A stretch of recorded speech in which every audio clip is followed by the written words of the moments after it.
Today on Jacksonville Inside and Out, we are here with Jadee Scarver of Boucour Events.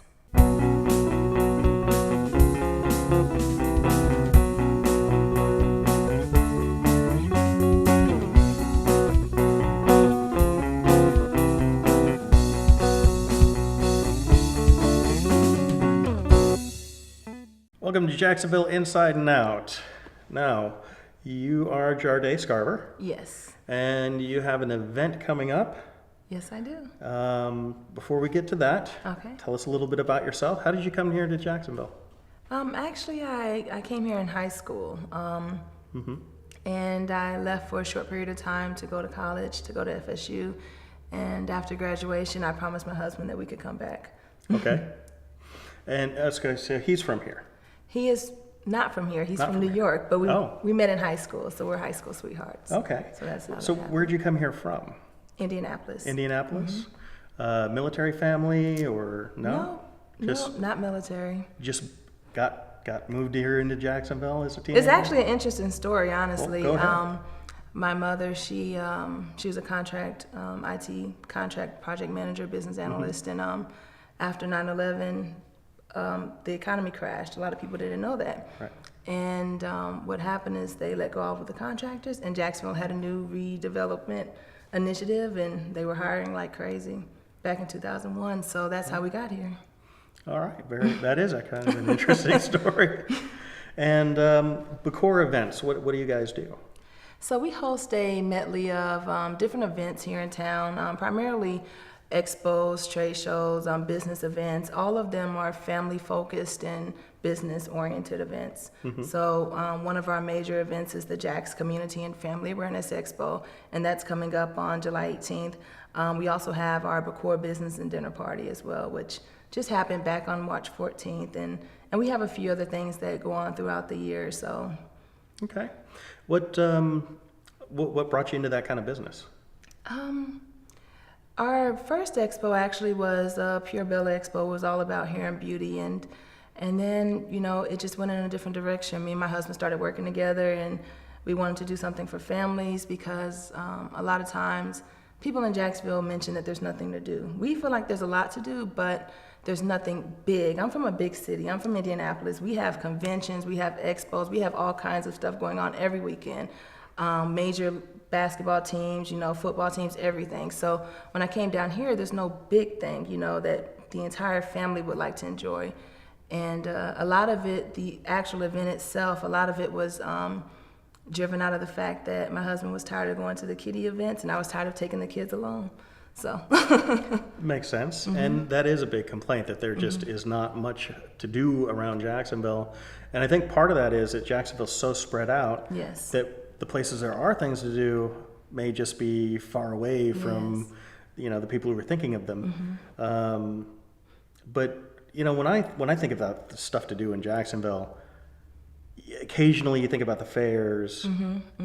You think about maybe bowling and pool. Or the beach. The beach. I always beach forget is the nice. beach. I always forget the beach. I don't know why. I mean, I'm not from Florida, so the beach is always Yeah. nice to me. Yeah.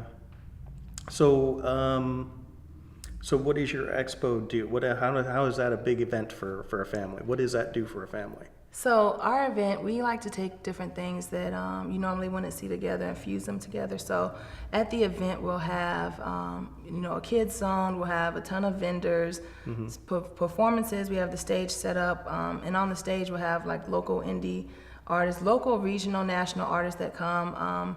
It can be like last year, for instance, we had ballerinas and we also had rappers. So things that you normally wouldn't see together on the same stage, we'll put it there. We'll also have a full marketplace for vendors, an opportunity. A lot of the different shows that do come here, like a lot of the major shows that come to like the Prime Osborne Convention, they're very expensive for vendors to participate in. So we try to provide a affordable rate for those small businesses that are local. Because a lot of people don't realize the shows that come from out of town, they actually bring people from out of town as well to be the vendors, to to sell their things, and that money just leaves. So we're all about keeping it in Jacksonville. Well, that's a good thing. That's a great way to try and grow this city. Yeah. And it sounds like your event is a lot like the type of stuff that we have here on Mimi TV. a lot of local musicians and entertainers. And do you have like stand-up comedians? What else do you have there? So we'll have singers, dancers, rappers, performers, anyone who speakers. Anyone who wants to, if they have a talent, all they have to do is go on our website, bookcoreevents.com, and send us a message with their information. We try to pick artists or performers. It can be a comedian. That's fine. It doesn't necessarily have to be a singer, as long a dancer. as it's family friendly. As long as it's family friendly, that's the thing. They have to be family friendly, and so my act would be out. well, you can't make it a little family friendly. No, not really. I unfortunately I was a sailor, so that kind of comes kind of comes into my stand-up comedy when I do that kind of work. And the people here know they have to bleep a lot of the stuff that I send them anyway, but not on this show. Yeah. But the other stuff.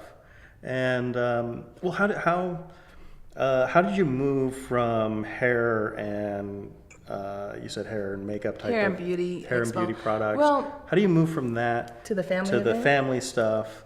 How did that really come about? What was that conversation like? And it was interesting because because the other event was primarily for adults, our children couldn't participate, and they were very upset. And, and so they said, you guys need to do something for the family. Now these are, our kids are young. At this time, they're 10 and under. That was almost 3 years ago. So can you imagine a 7-year-old telling you, you should have had us at the event?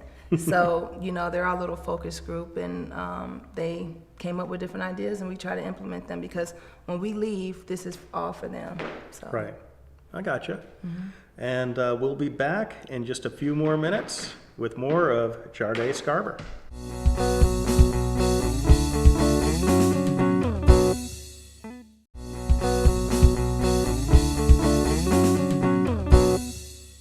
Welcome back to Jacksonville Inside and Out. We're here with Jadee Scarver, and she has an event coming up on the 18th of July. And now, you said this is a family-oriented thing. Now, when you first came to Jacksonville, you were a teenager. So what did you guys do back then? Which actually you said I'm the second oldest of 5, so I'm from a big family. So where'd you guys go? We're from Indianapolis, so we went to the beach. We just went to the beach. The beach was the cool thing for us. We went out to eat. We travel. Our family, we're very eclectic. We go to museums. We do all kinds of stuff. Right. But we, I grew up in a really bad neighborhood, and we were the only family that were doing all these extra things. So It's not, we were doing unconventional things, so. So mainly the beach. No, not mainly the beach. Mainly we went everywhere. We went to, everywhere? like I said, we went to museums. I've been to caves before. We go everywhere, but there's not that one big attraction that we would go to here. Yeah. It was just a matter of our family, just the 5 kids, my parents, and we would just go a few places, New York has like several different museums that you could spend like days in. My husband's from New York, but I've never been. You've never been? No. Well, they've got museums you could spend days in and never find yourself at the end of the line. So now you have kids now, and they wanted to be involved. So what kind of things are there to do around Jacksonville? What kind of things do you do with them? There's the Cummer Art Museum. There's Mosh. What else do you? They've been to every museum in Jacksonville a few times. How many are there? 3? Is that 3, 4? That's not. I can't think of exactly. List. Yeah, there's not that many, but they've been to Mosh multiple times. They've been to the Cummer. They're kind of tired of going to the museums, but they have been to the museums a lot of times. Right. We go to a lot of different places. They play every sport you can name. They've done karate, they've done track. We keep them moving. You keep them busy. Yeah, we keep them busy. Busy is out of trouble, right? Yes, busy is out of trouble. And they're little entrepreneurs, so they all have their own little business. All right. And okay, and these expos now, what specifically? What's there for the kids? So for the kids, we have the Gator Clowns, let me say this right, the Alley of Clowns, or whatever you call clowns, the group of clowns, they will be there. So like gator clowns, I get this image of alligators with makeup and... No, they're not alligators. That's just what they call them, and that's just their group, and they're going to be there with face painting, balloon making, entertainment all throughout the day. We'll also have a magician there, Michael Krosniak. He's an awesome magician. He reminds me of a David Copperfield type of magician, and he's local here in Jacksonville. We also have a tutu making station. Tutu making station. How do you make a tutu? It's actually really easy. It's a tedious process, but it's my daughter. It's actually her company. She's sponsoring the tutu making station, and we'll have this huge station set up. How old is she? She's 7. She's 7, Yes. and she has her own company. She has her own tutu making company. Tutu making company. Well, she makes tutus, and I just add the making part. But she has her own tutu company, Pretty Girl Tutus. She Okay. named it, or her brother named it. That is fascinating. I didn't realize tutus were that easy. Tutus are major business. I mean, princess is the best thing that you can be as a little girl. Right. And well, tutu, you think ballerina, too. Yeah, ballerina, but now the tutu's all about being just a princess. Every birthday party, every holiday, the girls wear tutus. I mean, I love it. I'm a girly girl. So Well, she's my only girl, so whatever she wants to do. I've been around known it, to wear one from time to time for different That's films. interesting. Twice actually, in 2 different films. I've had Are you one. serious? Well, one I was dressed as a clown. Oh, okay. The other, I was just the weird guy in the lineup wearing a tutu and a tank top. So That's funny. yeah. Oh, and we had bounce houses and stuff like that too. The normal kiddie stuff. The blow up bouncy houses. Yeah, and things like slides, that. all that good stuff. And where is this take place at? I mean, where do you? We always do indoor events because You don't want the bouncy houses blowing away like they did in some other places.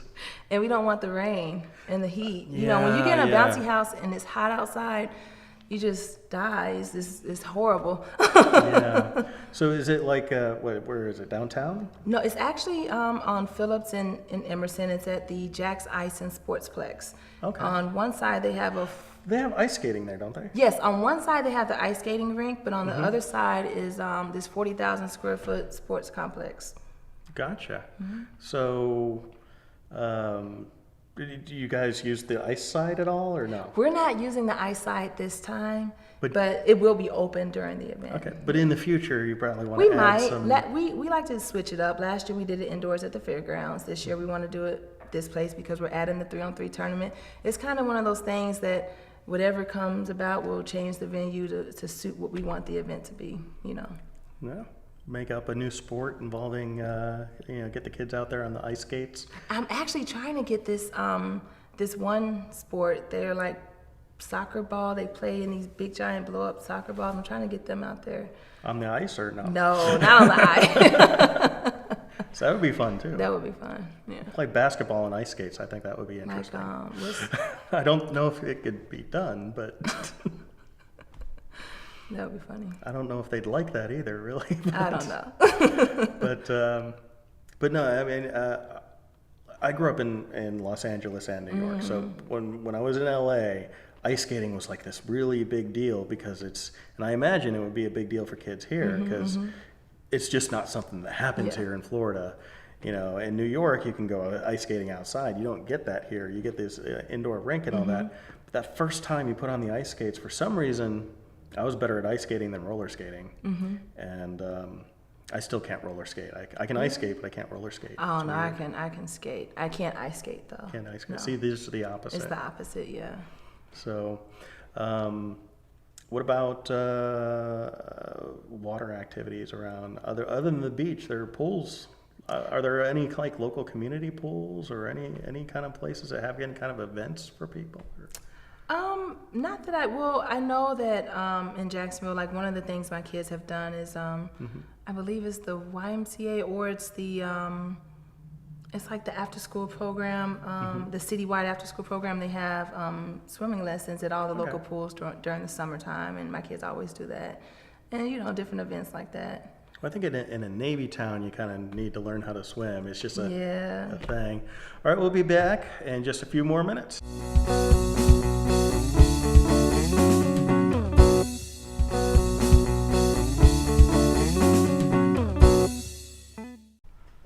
Welcome back to Jacksonville Inside and Out. Here with Jadee Scarver. We've been talking about her events. Now, Where do you want to? Jacksonville is a city of potential. It's always been described as a city with a lot of potential, or perpetual potential, if you can say that. But it never seems to realize that we year after year after year. I've been here since '94, January '94. I came here at the Navy, and you see little bits of progress, and then a few steps back, and a couple of steps forward, and it's it's just a city that never really lives up to that biggest city in Jackson, or biggest city in Florida kind of should feel. I mean, we should have more going on than Miami does, but we don't. So where do you see this city going? Well, we hope to help to contribute to change that. There is a ton of potential here. There's so many different cultures here. I think part of it is just changing the mindset of people. And like, for instance, we really believe in the pay it forward type of movement. We have experienced a lot of hard things in our lives that helped to shape where we're at now. I mean, we were teen parents. We had 4 kids by the time I was 25. Okay. So I mean, we've been through a lot of different things. So you were in college and had kids. Yes, I graduated from Florida State. When I went to college, actually, I went to school 2 weeks after my first one was born, and just 2 weeks. He was only 2 weeks old. I went to college, and then I graduated with 3 kids. By the time I was done, we had 3 kids. How hard is that to? That was kind of hard. It was kind of difficult. My dean said to me, he said, "You're trying to raise a family?" I was like, "It's okay, I can do it." Yeah, you're supposed to raise a family after college. Yeah. What happened? I mean, how does that? My husband. Your husband, yeah. Yeah, he happened. That's pretty much it.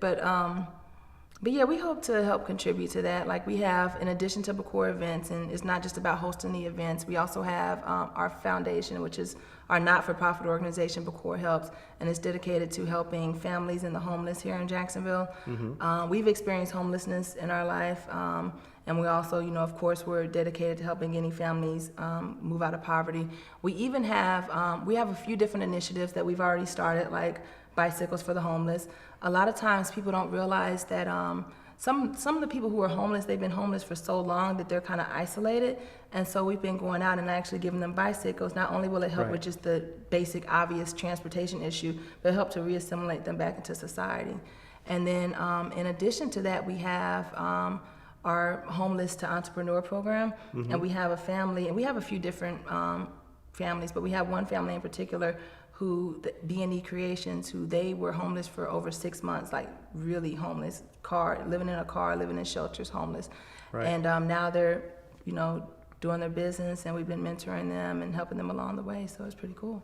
Well, that's a little bit ironic. I was homeless when I started Flying Pygmy Productions, so that was one of the things that, it took a little while, and it took a lot of work. I mean, you say you've been homeless, so and you've been homeless with a family. I can't even imagine. Yes, I actually, when we were younger, because I mean, we were, like I said, we were teen parents. It didn't last that long, but when I was a child, we were homeless before.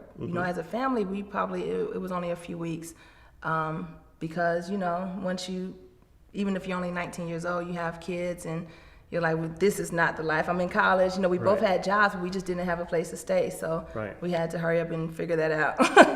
Yeah, really, because it's hard. Once you get on the street, it's kind of hard to get off the street, especially if you're not working. You lose a job and you have a medical issue, you end up on the street, and then it becomes almost impossible to get a job because people don't realize just how hard it is. You're wearing the same clothes, and you're. Speaking of having a job, Dunkin' Donuts is one of our partners this year, and they have a really cool program where they hire people, and they're just a really cool place to work, and they're open to hiring people who are ready to get back on their feet, who if they have transportation issues, that's not a problem, and we'll help through Bacor help filter them through through their hiring process and help them out with that. And their regional director, has reached out to us and said that, whoever we know that wants to refer for positions, they're open and willing. Well, that's very good to know, actually. I did not know that about Dunkin' Donuts. Yeah, and it's actually the location that's directly across the street from the event, First Coast Development Group. Okay. They're a franchise. So. And you said that's on Phillips Highway. Phillips and Emerson. So Phillips and Emerson. The Metro Square sits like directly in between Phillips and Emerson, but the address is Phillips Highway. All right, I know the area. I know the area. And you can't miss the huge sign that says Jack's Ice and Sports Place. Yeah. That's that place I keep meaning to go to ice skate because I haven't been ice skating in years. They have a really nice ice skating rink. So now you said you were homeless for just a few weeks, but what is that like with a family? I mean, that can't be easy. No, it's not easy. But I mean, we're pretty resourceful. Everyone's not, as resourceful, and they don't have, Right. the means and, the ideas and the drive to move past that. And we're not very needy people per se, Right. anyways. Well, So are you it's definitely talking a temporary like situation. homeless? You're staying at friends' places here and there? No, I'm talking about homeless. We don't have a place to stay. We have a car and we have a few dollars in our pocket, and Right. we don't have a place to stay. I'm talking Gotcha. about homeless. Yeah. So yeah, I've been there. But I've been there without the car, so that's Yeah. even. But yeah, that's got to be a horrible situation. Was it here in Jacksonville, or was that? No, in Tallahassee. I was in Tallahassee. So do you do work with the homeless here? Yes, we've fed the homeless, but really we like to feed the homeless, but we like to do other things too to help them be able to feed themselves. So we have a few different things that are up in the making with Success Gardens. She has a farm local in the area, and we're trying to create the community gardens. And with that, we'll employ them and help, and they'll be the ones to help maintain it throughout the days. There's not very many in Jacksonville that I found. Community gardens. There's a few of them. There's a few. There's I know a friend of mine's been working on a couple of gardens. The Unitarian Church has a community garden in Arlington. Cool. So yeah, there are a few around town, but they're just they're very spread out, and they're very small. They're very small. We want to put them near the people who really need it, on the east side of town, different sides of town where people really could benefit, from it. Well, thank you for coming in. It's been a pleasure having you here. And you out there, if you want to go to this event, tell the audience. Tell the audience where to go for the event. Okay, you're going to go to the Jack's Ice and Sportsplex. It's at 3605 Phillips Highway on July 18th from 11 a.m. to 6 p.m. And you can visit the website, www.bacorevents.com, and I'm sure you'll have it running across the screen. July 18th, bring the kids something to do, get them out of the house, rain or shine. And thank you very much for watching. Have a good night.